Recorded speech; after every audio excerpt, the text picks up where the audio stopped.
100 रोटी वाला ससुराल। सुनो जी, मुझे तो शीतल की बड़ी फिक्र रहती है। उसका ध्यान तो बस घर के बाहर दोस्तों के साथ घूमने फिरने में ही रहता है। उसे कुछ बोलो तो एक नहीं सुनती। मैं तो कहती हूँ इसकी जल्दी शादी वादी करवा दो, वरना लड़की हाथ से निकल जाएगी। तुमसे ज़्यादा चिंता है मुझे शीतल की शादी की। कल ही वो रामपुर वाले मौसा जी को फ़ोन भी किया था। बता रहे थे एक लड़का है नज़र में। उनका अपना घर है और लड़का भी अच्छा है। अरे तो फिर बस बात चलाओ ना, एक बार देखे तो सही लड़का और घर बार कैसा है। कौन से लड़की की बात चल रही है यहाँ? तुम्हारी शादी की बात चल रही है बेटी। अब तुम्हारी शादी की उम्र हो रही है तो लड़का तो देखना पड़ेगा ना।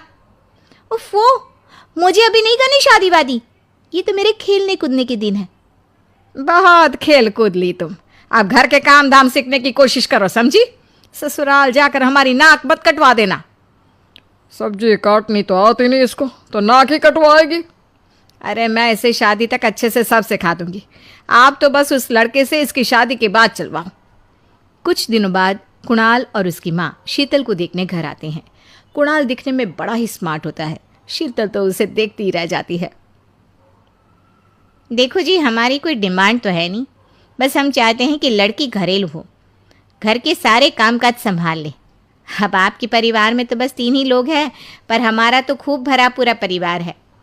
बाकी हमें लड़की के घूमने फिरने दोस्तों से मिलने से कोई दिक्कत नहीं है। घर का काम करने के बाद जो चाहे सो करे। अरे वाह, ये तो इतने बढ़िया लोग हैं। लड़का भी इतना स्मार्ट है और ऊपर से इन्हें मेरे घूमने फिरने से भी कोई दिक्कत नहीं है। हे भगवान, तूने तो बिना मांगे ही मुझे सब दे दिया। बताओ जी, और क्या चाहिए हमें? हमारी तरफ से तो रिश्ता पक्का है जी। बस फिर तो हंसी खुशी शीतल और कुणाल की शादी हो जाती है।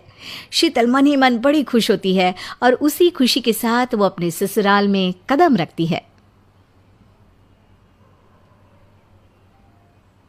आओ बहू, तुम्हारा अपने ससुराल में स्वागत है। ये मिलो अपने परिवार से। ये तुम्हारे ससुर जी, तुम्हारी ननद सुनीता और गीता, सुनीता के पति राजेश और उनके 2 बच्चे राजू और चिंटू। ये ना हमारे साथ यहीं रहते हैं। ये तुम्हारी दादी सास हैं और बाकी लोग अभी बाहर गए हुए हैं। इतने सारे लोग, ये सब यहीं रहते हैं इस घर में? अरे अभी तो मेरे देवर देवरानी और उनके 3 बच्चे यहाँ नहीं है। उसके मायके में भी शादी थी ना, तो बस वहीं गई है। कल तक आ जाएंगे। हे भगवान, ये घर है या धर्मशाला? ये सब एक साथ इस घर में कैसे रहते हैं? मुझे तो पता ही नहीं था इनका इतना बड़ा परिवार है। अब समझी कि कोई डिमांड क्यों नहीं की इन्होंने। ये सब चाल चले मेरे साथ। अरे बहू, खड़े खड़े क्या सोच रही हो?